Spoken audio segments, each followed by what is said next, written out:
Okay, our next question has to do with DACA recipients or dreamers. Let's go ahead and roll the question. Glenn Mills for our next question. Glenn?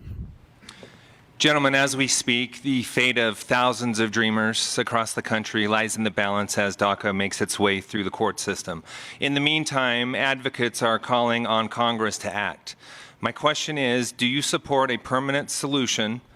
And if so, what needs to be included or perhaps even excluded from the legislation for you to be able to vote for it? Senator Lee, you go first on this. Okay, so the question was about what do you propose for dreamers and how do we reform this? What legislation would you support to fix this problem? Number one, immigration is a boon to our country. These people come in, typically hard workers. They take jobs that the average American isn't willing to do. They're a benefit. In some states, there was an interview with a Texas company the other day. 20% of their workforce are dreamers. And they absolutely should be allowed to live here, work here, and be a part of our community and our country. How do we solve illegal immigration? Make it legal. Simplify it. Give more work visas. Let people come here and work and be a part of this country. And then stop displacing them. In the 21st century alone, there's been almost 50 million refugees displaced because of war and conflict. A lot of that is subsidized and driven by U.S. foreign policy and arms sales. We can't displace millions and millions of people around the globe and then refuse to let them come here when we have ravaged their homeland. Okay. So if you're worried about the flow of immigrants and refugees, maybe we should take a look at the root cause of that problem, which is U.S. foreign policy causing instability and conflict in their homeland. Our foreign policy should be focused on peace and stability, not on furthering the economic and geopolitical interests of corporations and the government. Okay?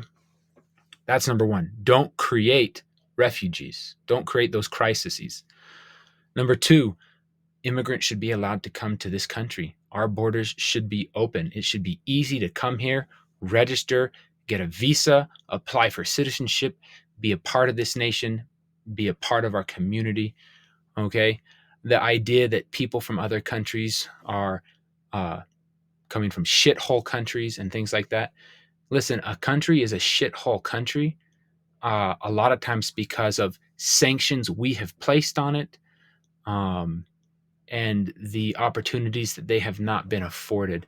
And so to say something like that and to disparage other human beings who want to come to America and be a part of our nation and work and participate is awful. It's disgusting. And the only moral and sane stance on this issue is give them the status they want. Let them become citizens. Okay. Full citizenship, it should never be questioned again. Our immigration process needs to be reformed where it's easier just to come, register, get a visa, be here, apply to citizenship. That is creating the crisis at the border. And then we have to stop creating the flow of refugees from the past foreign policy where we have destabilized these areas. We've pumped them full of weapons, drugs. We created the cartel with the war on drugs, which is now ravaging South America and Central America.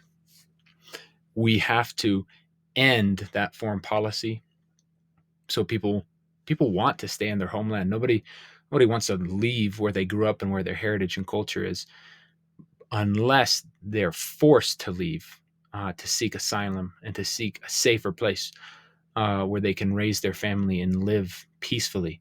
If we pick a foreign policy focused on peace and stability, not our geopolitical interests, not our economic interests, but peace and stability for that region, we will see less refugees. We will have less people coming to America. And then when people do want to come to America, They should be allowed to. It should be a very simple process. We shouldn't have quotas on immigration. I'm a full proponent of simplifying immigration and allowing people to come to America and become a part of our nation, which is in stark contrast to Mr. Lee and Mr. McMullen on this issue.